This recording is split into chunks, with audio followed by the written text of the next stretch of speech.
Ndugu wajasiriamali, mimi kwa ujumla nataka niwaambie tu kwamba mikakati mbalimbali inayowekwa na serikali kwa ajili yenu inaendelea kuwa nguzo muhimu sana katika kukuza uchumi wa taifa letu. Nyinyi ni watu muhimu sana kwenye uchumi wa nchi hii na mmetoa mchango mkubwa sana kwenye uchumi wa nchi hii. Nataka nikuhakikishie serikali hii inanufaika nawe. Una mchango mkubwa sana, ndio kwa sababu serikali hii inaendelea kuwathamini. Na ndio kwa sababu serikali hii inaendelea kupanga mipango mbalimbali juu yenu. Endelea kuimarisha biashara zenu. Na serikali haitawatupa mkono. Itafanya kazi pamoja na nyie.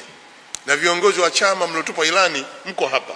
Nataka tuhakikishie hatuwatupi mikono wajasiriamali wetu. Tutafanya kazi ya kuwawezesha ili taifa hili lipate mambo mengi. Tunatambua tunao machinga, waendesha bodaboda, bajaji, mamalishe, babalishe. Sasa hivi nimekuwa biashara maarufu nchini. Hata jana nikiwa Tanga, wamekuja pale wamevaa nguo zao rasmi kabisa. Na wameshapata mikopo na wanafanya biashara zao safi kabisa. Kwa hiyo endeleeni.